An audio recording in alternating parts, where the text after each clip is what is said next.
नहीं, देखिए हम लोग तो रोज कह रहे हैं कि जब से महागठबंधन की सरकार बनी है राजद के समर्थकों का मनोबल बहुत ऊंचा है और राजद के अधिकांश समर्थक आपराधिक प्रवृत्ति के लोग हैं।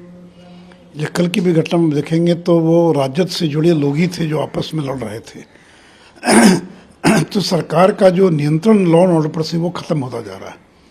और जो हम लोग बार बार कहते हैं जंगल राज की वापसी, इसका मतलब क्या, जो लालू जी का 15 साल का राज था लगता है दोबारा लौटकर बिहार के अंदर आ रहा है। आए दिन घटनाएं घट रही और फतवा में जो कुछ हुआ बहुत ही आश्चर्यजनक है कि केवल ट्रैक्टर की पार्किंग को लेकर विवाद में 3 लोग मारे गए और लोगों ने घरों में आग लगा दिया। लोगों को पुलिस का भी डर नहीं है, पुलिस तो वहाँ खड़ी रही, देखती रही, पुलिस भी कुछ नहीं कर पाई।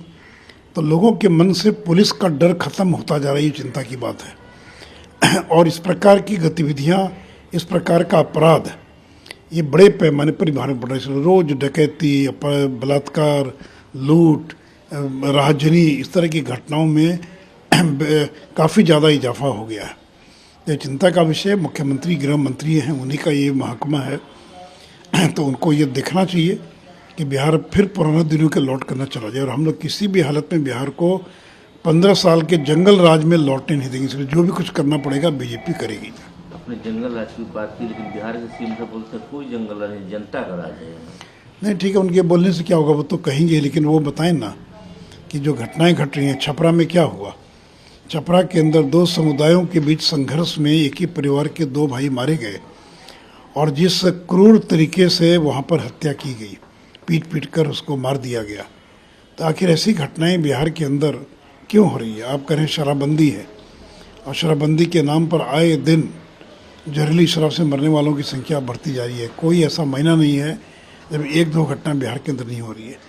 तो इसलिए नीतीश जी का अब जो कंट्रोल था प्रशासन पर से, वो प्रशासन पर से नियंत्रण जो है और ख़त्म हो गया। सीएम बोलते हैं कि हम लोग जल्दी से एक हो जाए तो बीजेपी को रोक सकते हैं, नहीं तो परिणाम आप लोग जानते हैं। कांग्रेस से उन्होंने अपील की, न तो 9 मन तेल होगा ना राधा नाचेगी। ये तो वही कहावत है, एकजुट हो जाएं। भाई एकजुट कभी हो सकते हैं क्या? आज तक कभी एकजुट हुए हैं क्या? ये आज़ादी के 75 साल में केवल 77 में जेपी के नेतृत्व में विपक्ष एकजुट हुआ था। उसके बाद आज तक कभी विपक्ष एकजुट नहीं हुआ। क्या अरविंद केजरीवाल और कांग्रेस एकजुट हो सकते हैं क्या? क्या ममता बनर्जी और कांग्रेस एकजुट हो सकते हैं क्या? क्या केसीआर और कांग्रेस एकजुट हो सकते हैं क्या?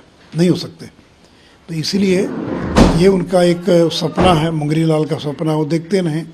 और कांग्रेस ने तो साफ कह दिया कल कि उनको किसी के सर्टिफिकेट की जरूरत नहीं है, क्योंकि कांग्रेस को भी अपनी सीमाएं मालूम है और कांग्रेस कभी किसी दूसरे दल के उम्मीदवार को, किसी गैर कांग्रेसी को कभी नेता स्वीकार नहीं कर सकती है। कल जयराम रमेश का जो बयान आया कि हम अपनी राजनीतिक जमीन छोड़ेंगे नहीं, ये चाहते हैं कि बिहार में 2 सीट पर कांग्रेस सिमट जाए, बंगाल के अंदर 3 सीट पर कांग्रेस सिमट जाए, लेकिन कांग्रेस अपनी ज़मीन छोड़ने के लिए तैयार नहीं है।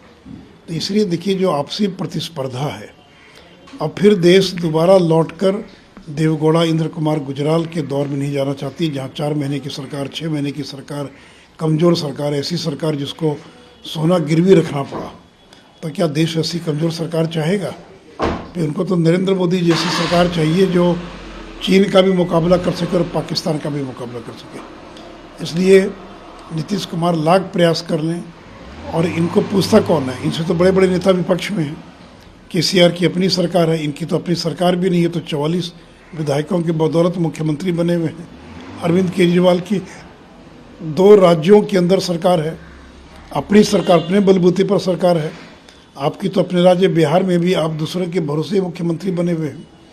आप तो केयर टेकर मुख्यमंत्री बने हुए, चूँकि आपने तो घोषित कर दिया कि हमारा उत्तराधिकारी कौन होगा। तो इसलिए बयान देने में क्या लगता है, बयान देते रहें, लेकिन न तो विपक्षी एकता होगी और न कोई नरेंद्र मोदी को हटा पाएगा।